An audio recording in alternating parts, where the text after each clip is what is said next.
Good morning viewers, modern বিল্ডার্সের আরেকটা ভিডিওতে আপনাদের স্বাগত।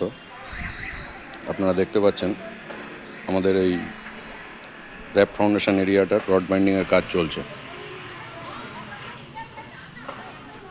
তো আমি আপনাদেরকে ইন ডিটেলসে কিছুটা দেখানোর জন্য এই জালিটা নামবো।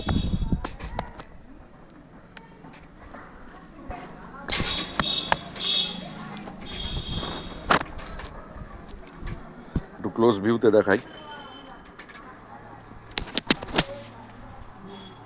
কালকে যেটা আমি মেনশন করেছিলাম আপনাদের 150 mm height, 150 mm height continuous আউটসাইডের যে স্ট্রিপগুলো সেটিতে একটি করে আটের বাইন্ডার দেওয়া হয়েছে যাতে এলগুলো মুভ না করে এবং স্ট্রেট ফরওয়ার্ড থাকে। আপনারা দেখতে পাচ্ছেন কত সুন্দর এই স্পেসটা বাইন্ডিং হয়ে গেছে। অপোজিট স্পেস রড পড়ে গেছে অলরেডি এবং বাইন্ডিংয়ের কাজ চলছে। মিস্ত্রি ভাইরা আমাদের একটু চা জলপানের বিরতির মধ্যে আমি এই ভিডিওটা শ্যুট করতে নামতে পারলাম, আদারওয়াইজ ওরা আমাকে নামতে দিচ্ছিল না। যাই হোক, এটার সাথে সাথে আমি আরেকটা জিনিস আপনাদের দেখাই।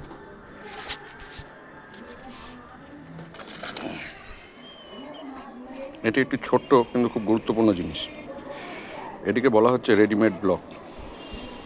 এই ব্লকটা আমরা ডাবল ইউজ করছি। ডাবল ইউজ করাতে আমরা এটার হাইট পাচ্ছি অলমোস্ট 3 ইঞ্চি এবং এটি একটি রডকে খুব সুন্দরভাবে গ্রিপ করে সেন্ট্রালাইজ করে ওয়েটটাকে ব্যালেন্স করছে। খুবই একটি ইউনিক আইটেম। আমাদের রড বাইন্ডিংয়ের কাজের সাথে এটি ইউজ হচ্ছে, আপনারা দেখতে পাচ্ছেন। এবং পুরো রডটা বাইন্ডিং কমপ্লিট হলে আমি বিকেলবেলা আরেকটি ভিডিও পোস্ট করব আপনাদের। আপনারা দেখতে পাবেন কত সুন্দরভাবে আমাদের মিস্ত্রি ভাইরা রডগুলো বাইন্ডিং করছেন 150 সেন্টার মেনটেন করে। 12 জালির সিঙ্গেল জালির বাইন্ডিং র্যাপ ফাউন্ডেশন। কালকে থেকে আমাদের 16 mm এর কাজ শুরু হবে এবং বিমগুলো লেআউট হবে। তো নেক্সট ভিডিও পর্যন্ত মডার্ন বিল্ডার্সের তরফ থেকে আমি বিপ্লব সাহা, গুড বাই, আবার দেখা হচ্ছে।